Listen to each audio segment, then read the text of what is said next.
Hey, hey, hey. Welcome to episode 25 of Sipping Tea with Stacy T. I'm going to wait for people to be able to get in. Hopefully, you can hear me on this YouTube platform. Good afternoon. Can you hear me? Man, what a morning. What an afternoon. Yay, you can hear me. And I'm guessing you can see me as well. Man, what a morning.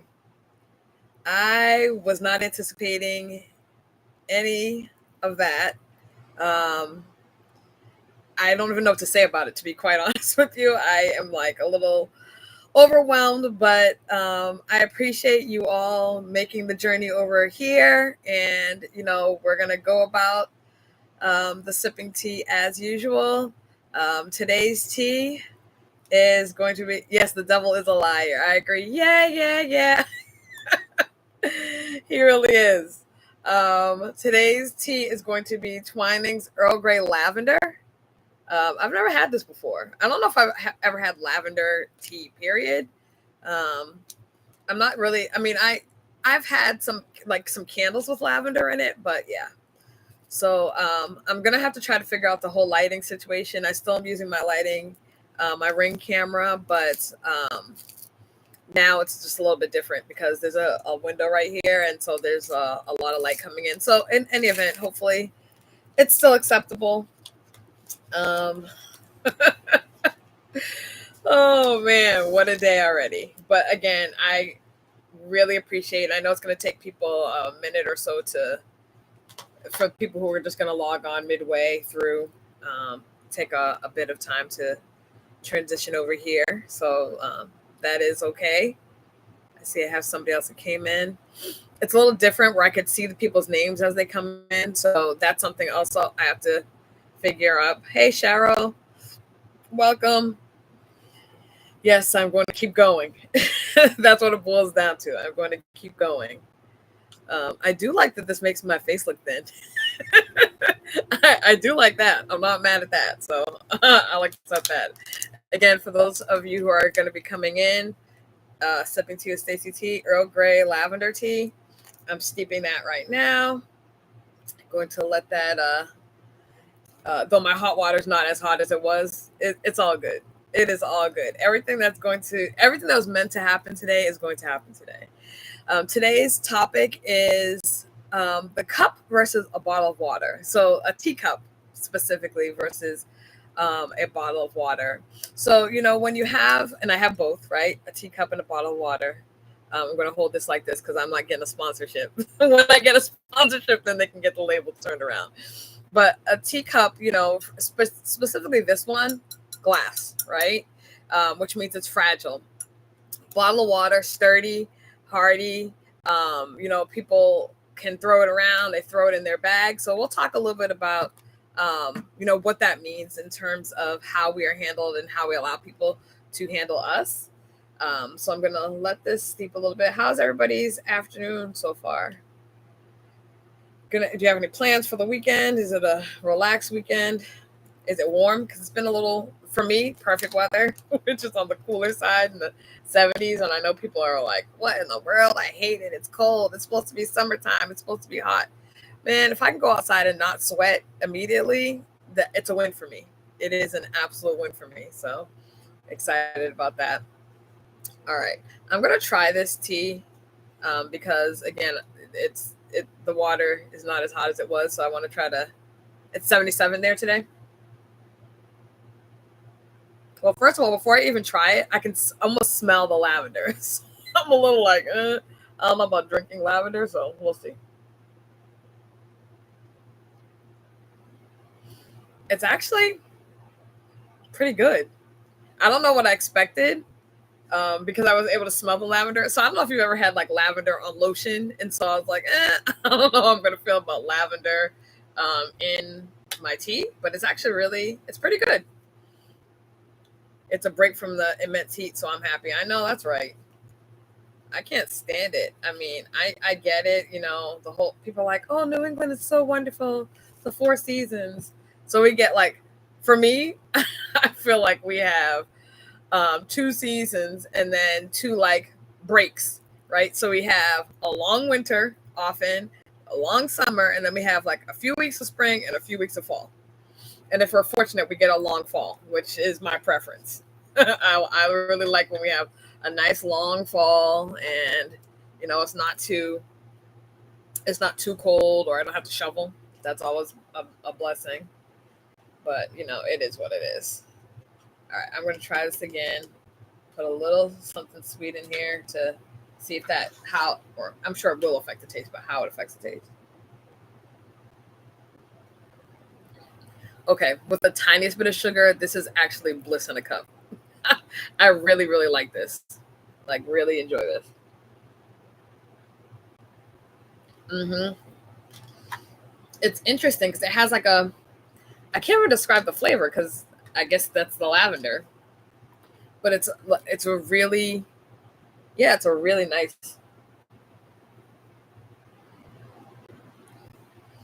two thumbs up on that one. So that's something I would purchase again. I purchased like a pack of a variety, so I could try a bunch of different types. But that I actually will try again. All right, so let's get started.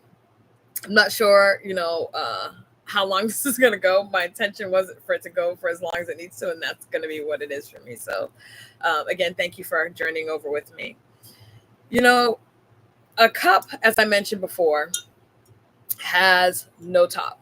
There are cups you can get a cup, kind of like the one I drink out of when I'm using my the cold teas, that has a top on it, right?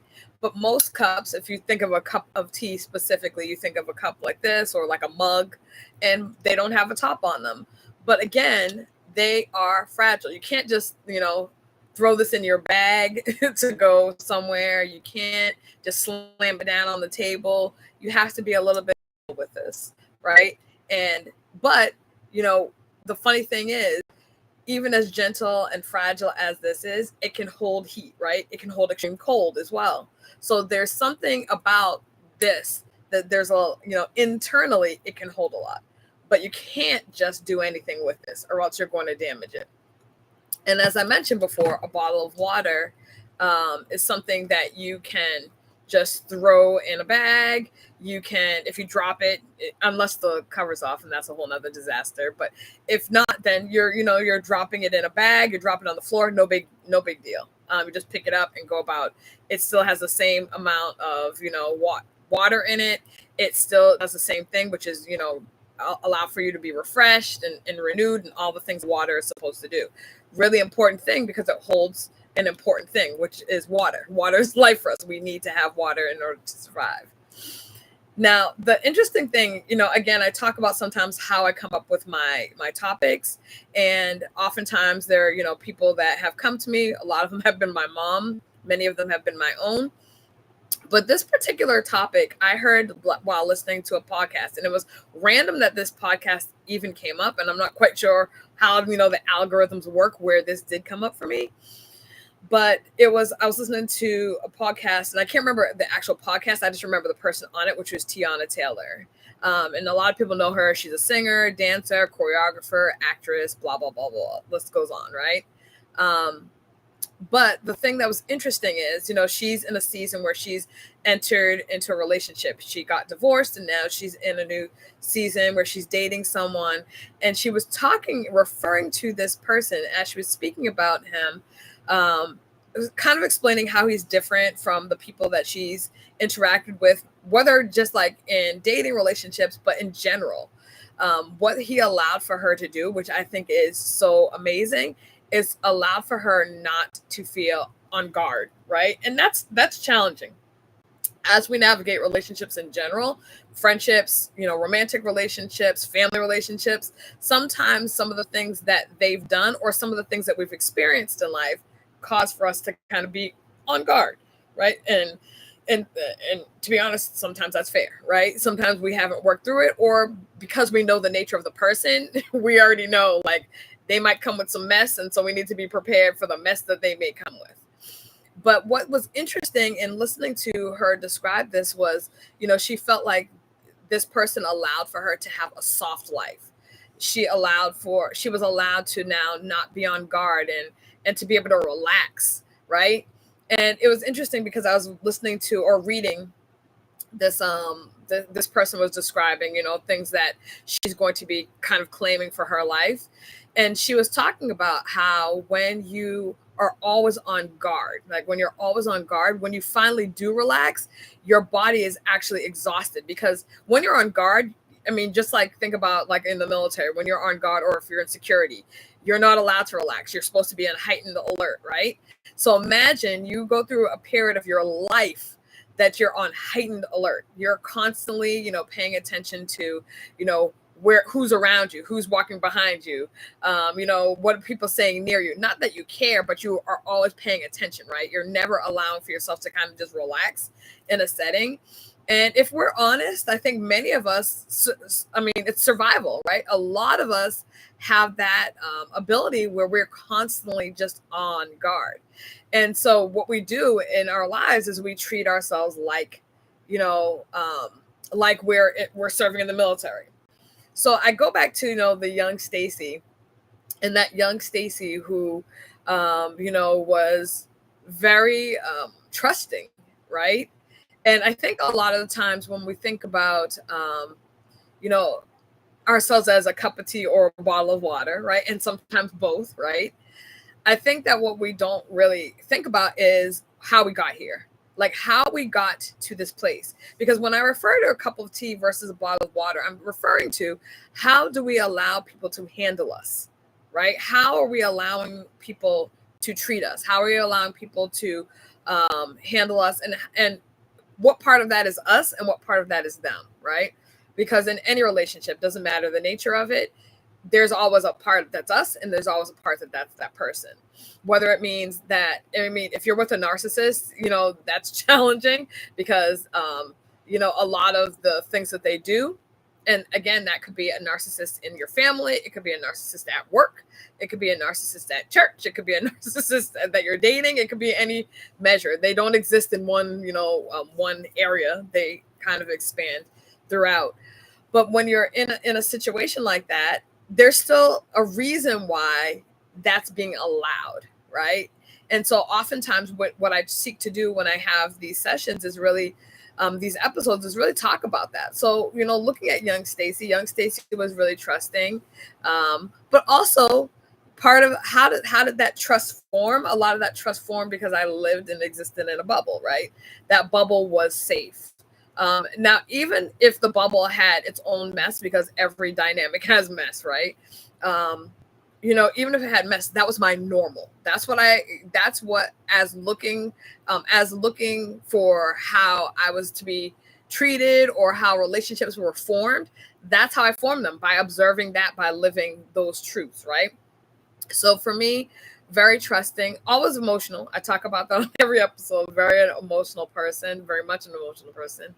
And now not apologizing that. But in that point of time, didn't really know how to navigate emotion. And, the thing that's interesting, and when I look back on young Stacy, is young Stacy, hey, Al, young Stacy did not know how to, let me back up. I wouldn't say I didn't know how to. It wasn't really allowed to navigate spaces in the way that people navigate spaces now, or having conversations that people have now. So, there were times, even as a young girl, that how I was treated, I didn't like it, or I didn't understand it, but I really didn't know how to articulate, hey, I don't like that. And even if I felt like I said that, it wasn't really accepted because I was a kid. Like, what do I know? Too bad. Suck it up, buttercup. Right. And so that's how I navigated, like, okay, I'm expressing that I don't like to be treated this way. But in the eyes of many adults, it does not matter because I need to know my place. I need to just be quiet. People have it worse off than you, which is always going to be the case. But unfortunately, people almost use that phrasing to discount what you're going through, right? So it'd be like somebody passing away and being like, well, people pass away all the time. Like, maybe not the time or the place. Is that factual? Yes, they do. But potentially that could get you in some heat when you're saying it to that person, right? But again, as kids, especially in the generation that we grew up in, which is the, kids should be seen and not heard generation, that formulates how you feel like you should be handled, because you just recognize that, speaking how I feel or speaking how I don't like, or what I don't like, or how I don't like to be treated, does not get counted in the way that it might now, right? But the problem is that time period, that socialization period when you're really young, that period sets the tone for what you're going to accept moving forward, what you think is normal moving forward.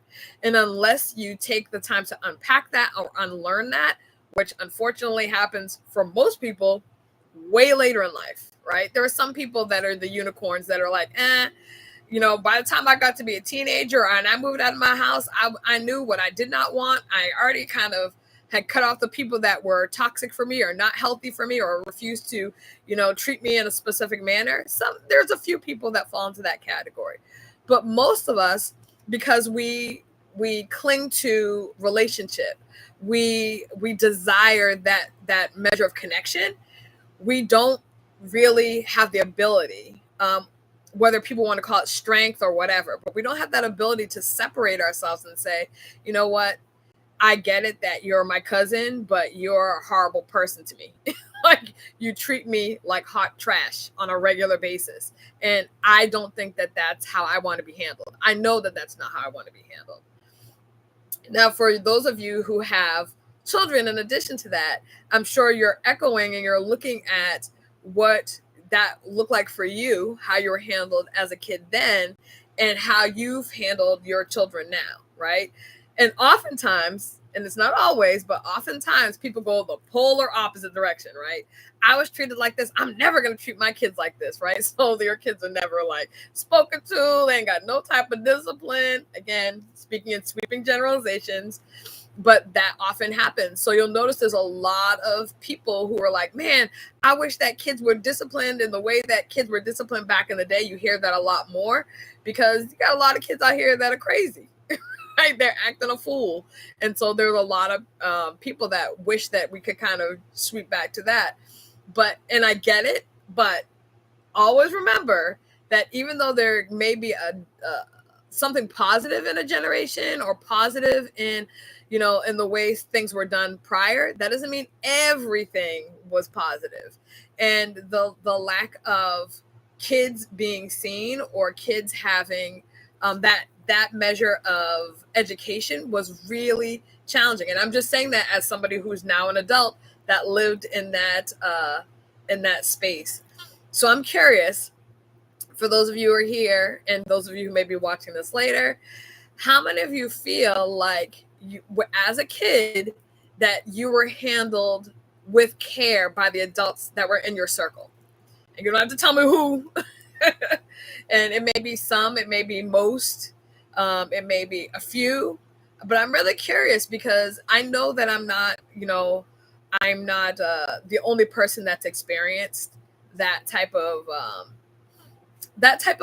relationship with. And again, some people, absolutely, you may have had that auntie or that uncle that you could go to and talk to when your parents weren't hearing you, or you might have had somebody that you could go to a church, or somebody in the neighborhood that was like that person. Yes, we live and learn. Parenting is a journey for all. It sure is. Parenting is, look, they don't give you a manual, and even if they did, your kid may not fit that manual, right? How in the world would you presume to be able to teach every single kid about how they're raised?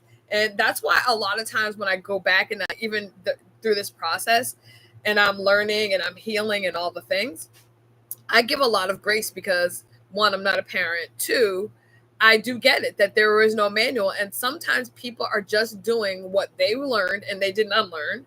And they're just doing the best they can, right? There's a truth to saying, I didn't know.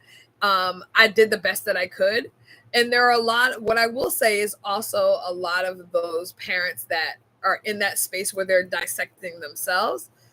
They have come to a point when they have even, pulled their kids aside and said, I really didn't realize how I spoke to you, or how I handled you, or how I parented you, for lack of better terms, how it impacted you, how it made you feel. I thought that definitely not a manual. No kidding. And all kids are different, because again, we're all different. We all have different purpose. So I feel like, when you're born, right, you obviously are already born. Your purpose is already there. It's already in the seed that is you. But the problem is, depending on your purpose, and I think about this now having, a different mentality, but that purpose is going to cause you to go down some pathways. And imagine a parent seeing, this kid going down pathways, but not understanding fully purpose, right? Just thinking their kid's acting a fool. Like, why is my kid acting a fool and testing me on every turn and all the things? But what may be happening is that person may be growing in a strength that they're going to need for the future. But as the parent in the middle of it, I'm sure it's not appreciated. I'm sure that it is not. There are things I had to apologize to my daughter for. And that is so powerful. I will say that is extremely powerful. But unfortunately, there's a lot of people that won't do that. And there's a lot of people that have not done their work, right? So they constantly, like, your daughter needed this, right? She needed to be held like this, and said and told, hey, I know that what I did, maybe formed a crack in this glass. And my job as a dad is not to do that. Like, I didn't intend to, hold you as a glass, right? Because you're like, oh, my daughter, my precious thing, but then treat you like a bottle of water that I can shake around, right? And I think, and again, it's not intentional. I don't really think that people are intentional. I think that people just sometimes don't know how. But what you did in apologizing allows for this glass not to have cracks in it. That's a very, very powerful thing. So kudos to you for that. So I remember, I again remember as I started to get older, maybe like now my teenage years, I remember really feeling, I don't know, I wouldn't say it's a need. So I'm trying to think of the word that fits it best. But I remember feeling like I needed to speak up for myself. And sometimes it's because you see other people that are treated poorly and you can't necessarily navigate that for them. And so for you, you're like, no, that's not happening for me. Like, I'm not accepting that. I don't want that. No, thank you. Return to sender.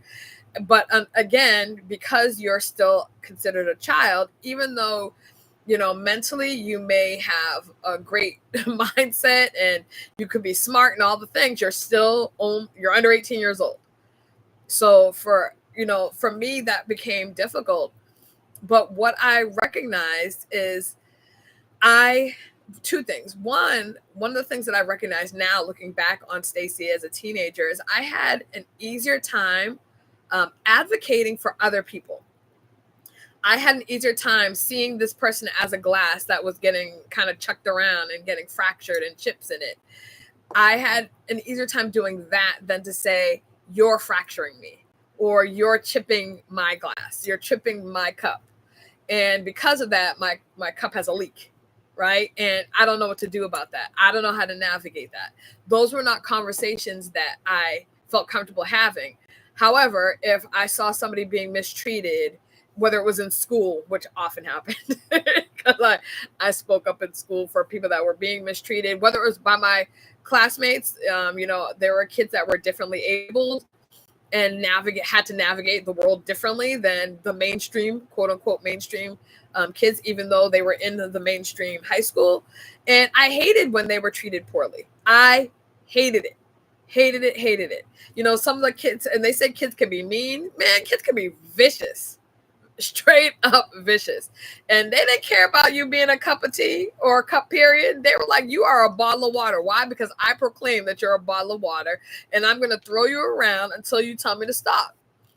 I don't know if you've ever seen, kids play keep away. That's how sometimes people are with emotion, right? Yeah, I know that I'm making you feel bad. Yeah, I know that you asked me to stop. Yeah, I know that it doesn't feel right for you. Or, even I might know that it's mean, but I'm still going to do it. Why? Because for me, sometimes me doing it means I'm living out something I don't feel I have control over in another area, or because I want to look good and I'm trying to save face amongst a little group of people. And so I'm going to do that. But the problem is, and I saw all that as a teenager, the problem is that person, when they're not checked, continues to treat people like a bottle of water in the workplace, in college, in marriages, in relationships, in the family. They continue to do it. Why? Because you never tell people, I'm a cup, I'm a glass, I'm a cup of tea, and I want to be treated as a cup of tea. And why is that? Because we're not taught to do that. Right? We're taught to be tough. Toughen up. I mean, literally. And I get it that the world is tough. So I understand the methodology, or not necessarily the methodology. I understand the reasoning behind why somebody would say, people aren't going to treat you like a cup of tea everywhere. Your family is different, so you're not going to get that everywhere. But sometimes the family don't treat you like a cup of tea either. Then what? Right? So, but that person that was never kind of spoken to about it, that was never, because again, that doesn't mean that person's a nasty person. It just means that nobody sat and said, you know what, let's have a conversation about why you're treating everybody like a bottle of water. Right? Why is it that you're doing that? Why is it that you think that it's okay? I mean, that's the other thing. Like, why do you think that that's okay, that you can talk to people like that you can demean people like that, like that you can cut them to the core with your words or your actions or whatever?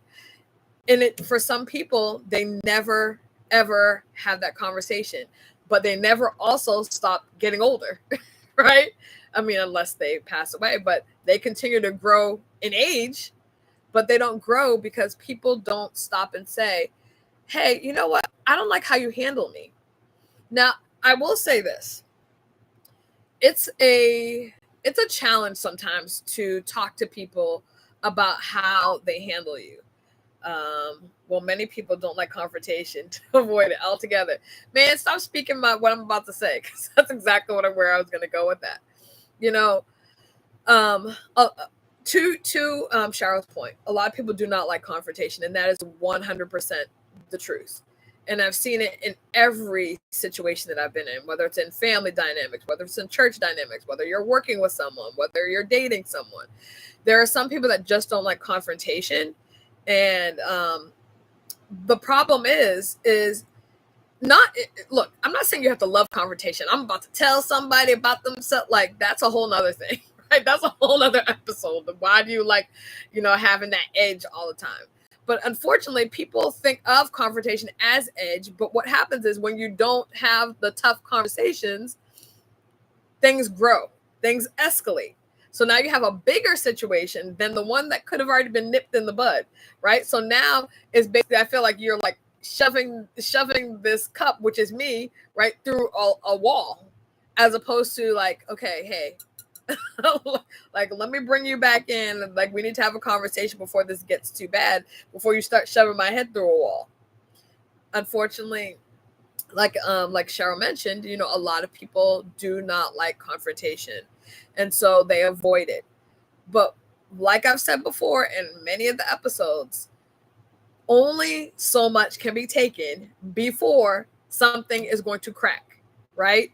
I told you this can hold really cold water. It can hold really hot water. But I guarantee you, if I put water in this, because it is glass, if I put water that it is allowed to be, held, you're going to hear some cracking. It could pop, right? If I just put this on the stove and turn on the heat, it's going to pop. Believe me, been there. Not with this, but that's a whole nother long story. But there's only a certain level of heat that it can take. There's only a certain amount of things you can put in this before it bubbles over, it overflows, right? So the same thing is true of when you are not teaching people how to speak to you, and you just continue to let that grow and fester. Some family members need to allow you to speak instead of being stuck in their ways. That is absolutely the truth. That is 100% the truth. Unfortunately, there are so many people that, for them, they understand that conversation would mean that they have to look at themselves. And there are a lot of people that point fingers, but looking at them, they're not doing that.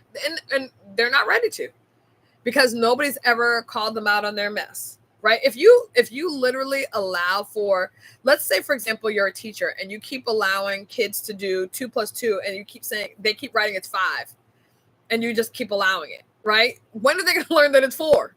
And they're wrong. No, my teacher in the 2nd grade told me it's 5, so it's going to be 5 for the rest of my life. Well, you're going to continue to be wrong for the rest of your life. And unfortunately, there are so many people that don't do that. And you have now grown adults that don't know how to communicate, don't know how to, apologize, don't know how to say, hey, that's too much. Can you not do that? They don't know how to do that. And there are also times where it's almost like backsliding, if you will, right? You feel like you're getting strong and you're being able to articulate how things are. But because we have been raised in a generation of keep things to yourself, don't make things a big deal. Why are you being so dramatic? Don't talk to somebody about that. That's respect your elders, and you should respect your elders. I'm not saying you shouldn't, but because all those things were compiled together and kind of interwoven, the problem then became, as even as we grow into adulthood, there's still a level of you're not supposed to speak your truth, and that becomes problematic. So how do you get out of that? How do you then break those ties? And that is really, I think, where it comes to a point where you have to look inwardly and say, you know what? I can design how I want to be treated. So for me, you move to high school and to college. And there were many times in high school that, just to back up, that I did absolutely kind of start to assert myself and start to say, no, I don't want to be treated that way, or call people out on mistreatment or maltreatment, because that is important. And I didn't recognize it. I had been doing it for other people, no problem. I didn't recognize how important it was to do for myself. And so that was a really important catalyst for me then to go into college, because there were so many areas where I ended up having to speak up for myself. And it was challenging at first. I'm not going to lie. It was very challenging because I'm in a new environment. I don't feel like I have any of the comforts of home. I don't have any backup per se. I don't have any of those things. I'm navigating learning new relationships, learning about myself, and learning about, how I want to show up in the world as an adult, right? Because now I'm an adult. And so you're kind of mixing all those things. And what that does is it kind of makes you regress a little bit, right? It makes you a little bit, it kind of makes you fall back on habits, some good, some not so good. And so for me, there was definitely a regression in me feeling confident to speak up for myself, saying what I wanted, saying what I didn't like, saying how I wanted to be treated. Those were a lot of things that I had to kind of reaffirm and relearn as I entered into that stage of adulthood. When you speak your truth, it may destroy their reality. Girl, that's good right there. That's really good. And that is true. People, man, I feel like maybe you need to be a guest on here, because you have some gems you're dropping. But that is absolutely really true. Destroying somebody's reality, because there's some people that choose to live in La La Land. They choose to live in a space where it's their reality, but it's not the truth, right? And then you speaking the truth to what they would consider power, right? Speaking the truth to power, it disrupts everything, because now they have to really look at themselves for the first time in forever. What do you mean I treated you poorly? I always let you do X, Y, and Z. Letting me do something doesn't mean you treated me well, right? You might have had a reason. Maybe you let me, go with you to an event because you really wanted to go and you weren't allowed to go if I wasn't there, right? That doesn't mean you were treating me well. It means you were trying to get to the heart of what you wanted. That was that, right? It wasn't the other way around. So I think that's, for me, as I was saying, I was navigating that when I first started to get into college. And it took me a while. It definitely took me a while to do that, because, again, I was dealing with lots of other compounded issues, which were like, I didn't feel attractive, blah, blah, blah, right? All the things. And so you have low self-esteem and you have a whole new environment and you have none of the comforts. So there was absolutely regression, and it took me a while to kind of move a little bit from that. But what I will say is, man, the things that are inside of you from when you're young, you don't even necessarily realize how deep set they are. Like, you don't realize how deep set they are until something might come and then trigger that, right? And then now you have a trauma response that this person is like, what in the world is going on? And they had nothing to do with it other than they triggered something that you hadn't dealt with. They triggered a memory, they triggered, an experience.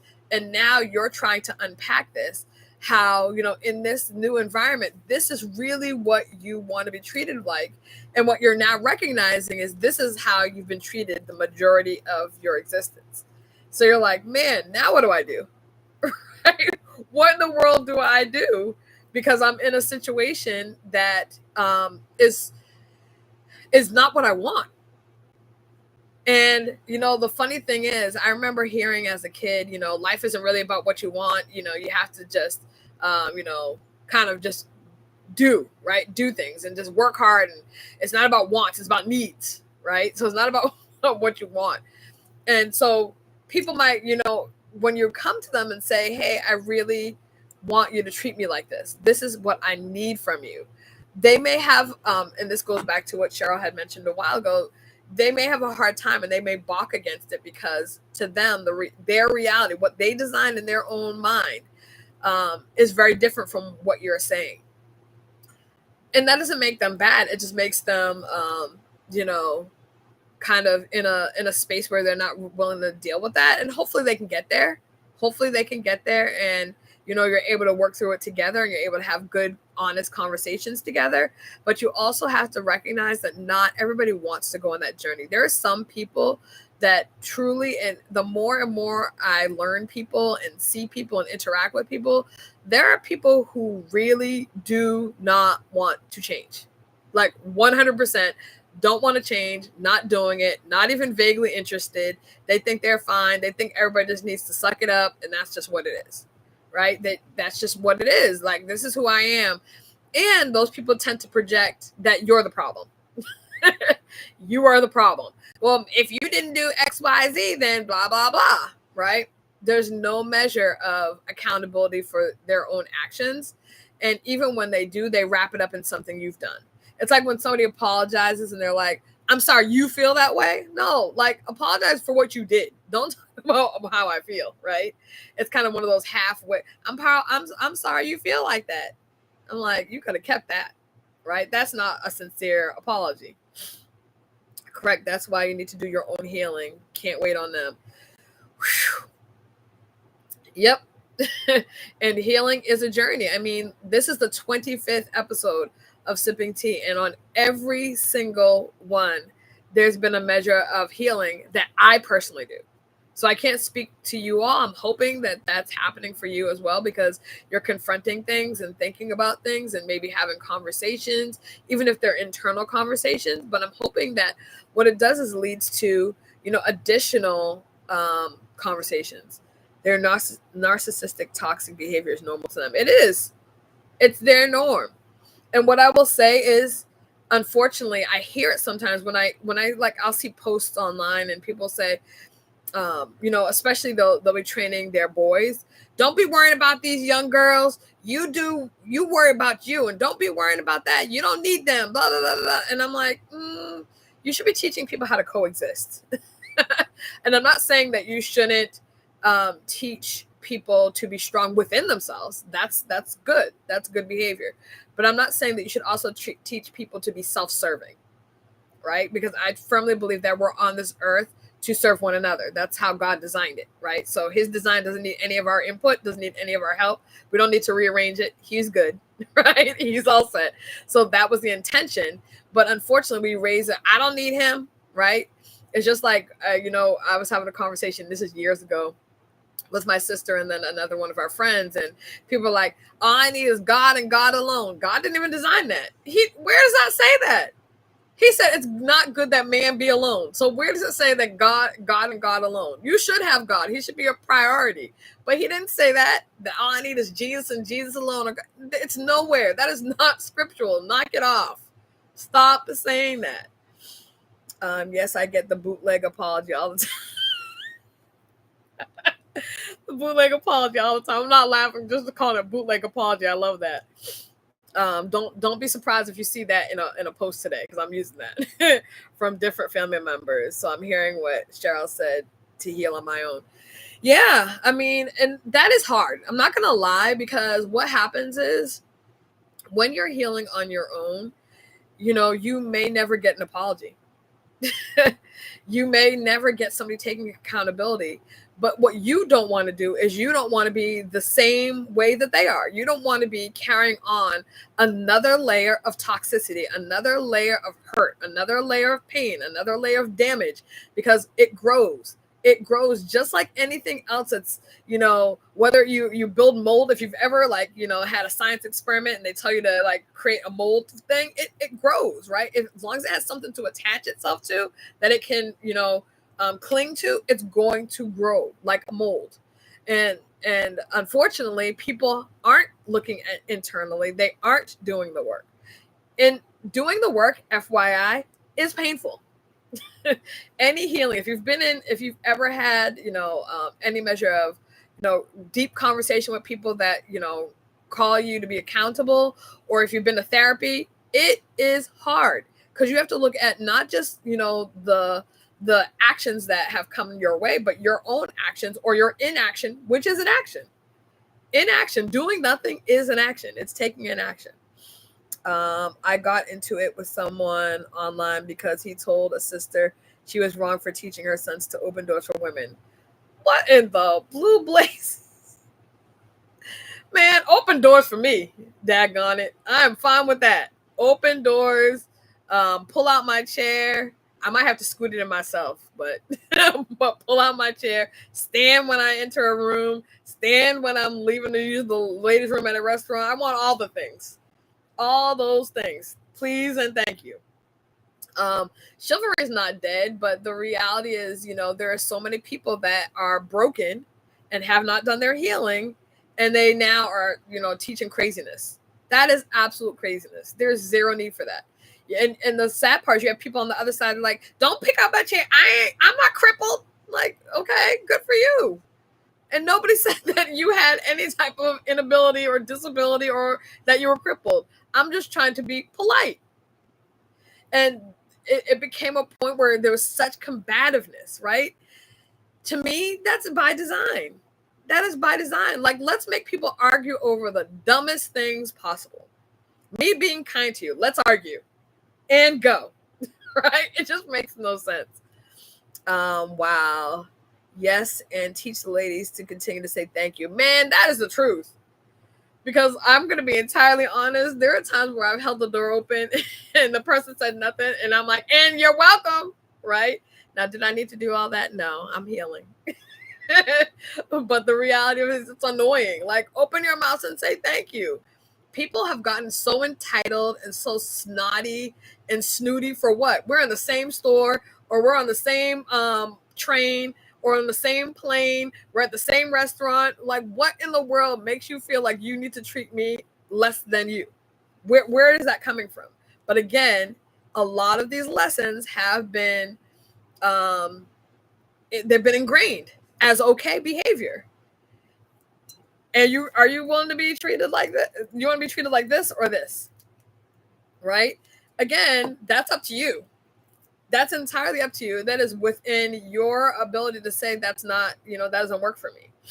So going, in college, it was a lot of assertion of trying to figure that out. And then what I will say is, as I got older, as I, maybe got my first couple of jobs in, because even my first job, there was some stuff that was happening, and I was like, I think this is kind of shady. I don't know if I feel comfortable with doing some of these things that's kind of expected of you to do.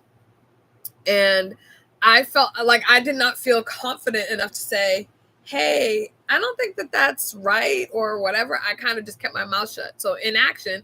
But then at one point I couldn't take it anymore, and I was like, look, this, and this, and they were like, oh, that's fine if you don't want to do this. Like, you know how sometimes young and dumb people, they're like, oh, Stacey, you just sign this. We just need somebody to sign. Don't worry about reading it. It's just we need somebody's name from the organization to. And I was like, I think I've maybe watched too many shows to know how this ends. So I'm not signing that. Like, I didn't feel from the jump. And I think also that's God protecting me. He's like, she probably signed this just to keep her job. And so, you know, some of this stuff was things that I was not confident to do because, again, this person's my employer. You're supposed to obey or listen to or be led by your employer, right? And so when you're in, especially when you're kind of new in the workforce, I mean, I had worked all from like when I was a teenager, but when you're like your first and second adult jobs, you don't want to make waves, right? You just want to do your job and get your paycheck and go about, you know, your merry old way. And so, you know, balking against those things, it made me feel uncomfortable, even when I knew that it was potentially not something that I should be involved in, invested in, or, you know, that type of a thing. So I was still being worked on in this area. You know, even as I, you know, start to get into my 30s, I would say I start to now feel a little bit more comfortable and a lot more confident about saying, yeah, I'm not going to do that, or that doesn't work for me in the workplace. But the funny thing is, and I could do that a lot more in the workplace. I start to get a lot bolder in friendships. And, you know, if a friendship didn't suit me, and it wasn't like I was doing any major thing. I just wasn't making any more effort. But when people had gotten in, because I won't say I'm a hard person to get to know, but I don't trust extraordinarily easy, right? I'm a very big observer, and it takes a while. That's what I'll say. It takes a while to get in the inner circle, and typically, like I said to you before, I'm like no new friends, right? I don't need no new people. You can stay on the outside periphery and look in and wave, and I may like sneak out and say hey, and then come back into my inner circle, so that's kind of how I am. So, you know, the thing that was most challenging for me, and remains most challenging for me, is when people are close to me that mishandle me, right? Because I am a bleeding heart, because I am a giving person, whether that's time, energy, love, blah, blah, blah, right?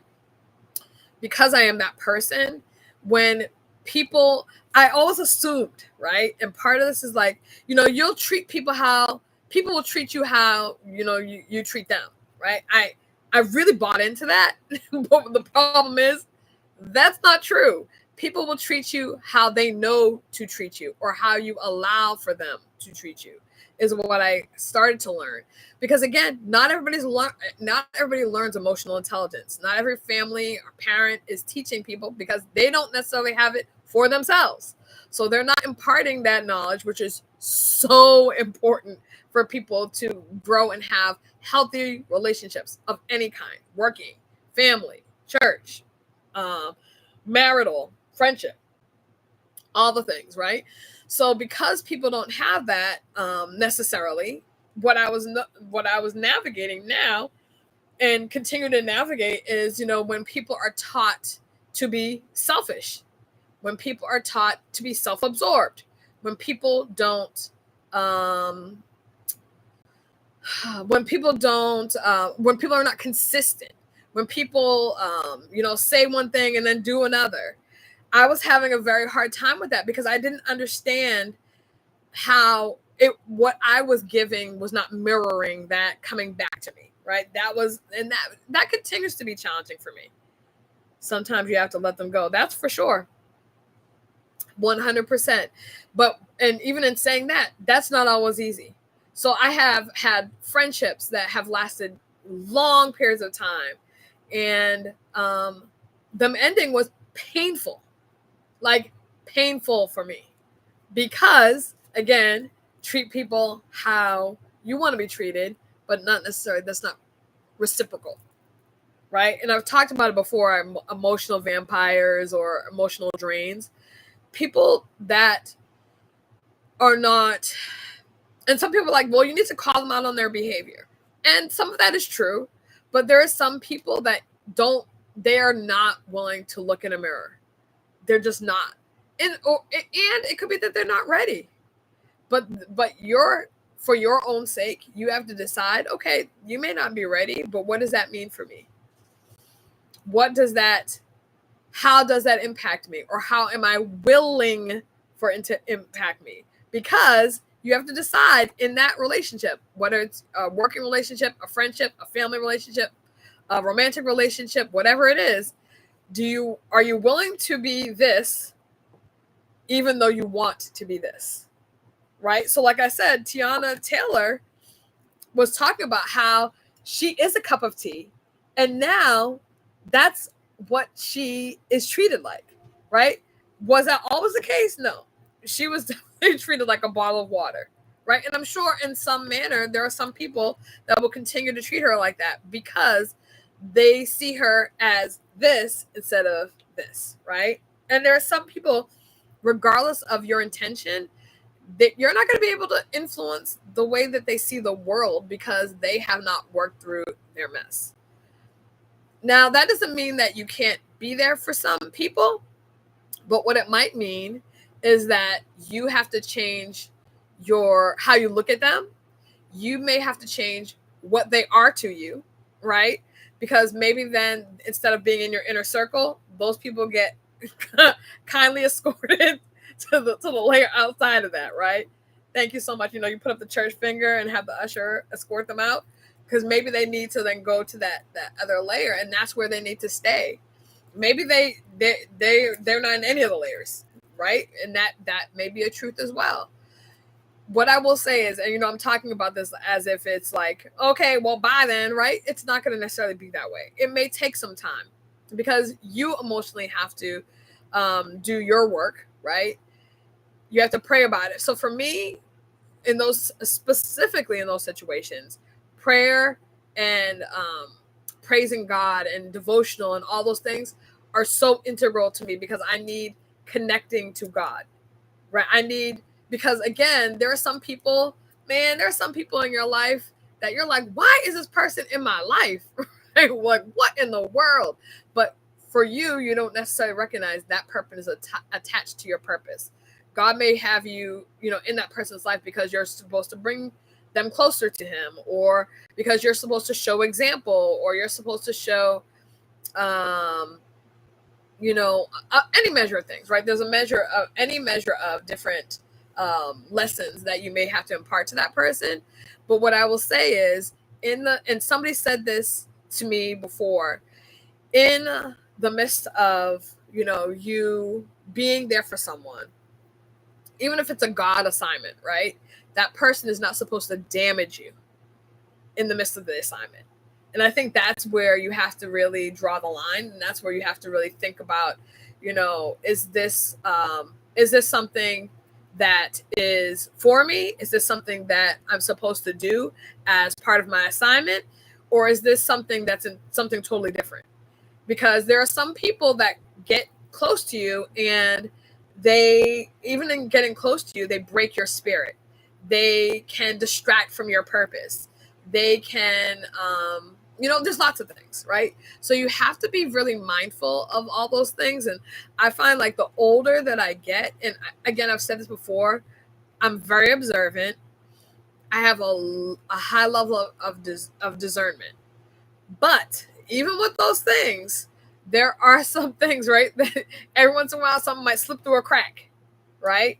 Because even in me asking for people to treat me like this, treat me as such, there are going to be sometimes that there's a crack in here that I didn't even see that was here because I was so busy holding it like this, I didn't see that the crack was in the handle. Right? I didn't see that because it was still doing its job, I didn't see any leaking per se. But eventually, if I keep holding this thing and there's a crack in the handle's going to drop off, or it's going to slice me. It's going to cut me, right? One of the two things is going to happen. And then that's a disaster. Then the whole cup is shattered. The whole cup is broken. There should be some measures of reciprocity. There have to be. There really have to be in any managing relationship. And that might be, and again, the keyword is relationship. Because if it's like somebody that I just meet and I'm able to bless by having a conversation, that person's not necessarily going to be in my life. That was like a one-off. But when people are in your life, even especially when I think about friendships, especially more so than anything else, when people are in your life as friendships, their goal should really be to bless you, right? Whether that's with their time, their energy, their effort, their love, sometimes giving you the swift kick, so to speak. But that should be the measure of what you're getting from that interaction. And unfortunately, there are some people that were trained to drain. Like that was their training. Make sure you get whatever you can out of, like, I mean, one thing I will say is there's a reasoning for that. There are people that have gone through a season of lack, right? They lack love, they lack empathy, they lack compassion, they may lack finances, right? Because they were in a season of lack, they adopted a lack mentality with everything. So with everything, they just take, right? They just pull and take it because they don't want to have lack, right? So it's a self-preservation model that they may not even understand that they're living in, that they're existing in. But that's the nature of who they are and what they're in. And so that anybody that comes to them, even when they might have good intentions, they are trained in their brain, in their being, in their habits to pull from you. That's what they do. Unfortunately, some people are just takers and don't have the capacity to reciprocate. Yeah, that's true. That's 100% true. That's what they were trained to do. And you do what you're trained to do, right? And if you're trained to do it consistently and from several different people and from society, because society teaches you to be a taker. If we're going to be honest, that's what it does. It trains you to be a taker. So, well, I hope that this was a good good topic, a good session. I cannot believe that I have done 25 episodes. I really can't believe that. And I thank you so much for your support. You guys came over with me when Instagram kicked me off. So I appreciate that too. Man, when I say that, I literally, my mouth dropped when it says you no longer have the ability to go live. And it was on, for those of you who know, I have more than one Instagram account because I had a personal one before I started the Sipping Tea one. And then I also had one for when I was running when I became an elected official. I had one for that as well. So for them to say I tried on all three and they were like, nope, you can't go live. And I was like, wow. So you have to have 1,000 people, which, again, it would have been nice if they at least gave me a date and time. It would have been nice if they said on such and such date, you can no longer go live. So, but they didn't do that, and it is what it is. And I was able to make it here with you all. Thank you, Tiffany. I appreciate that. The purple hearts and the flowers. I appreciate it.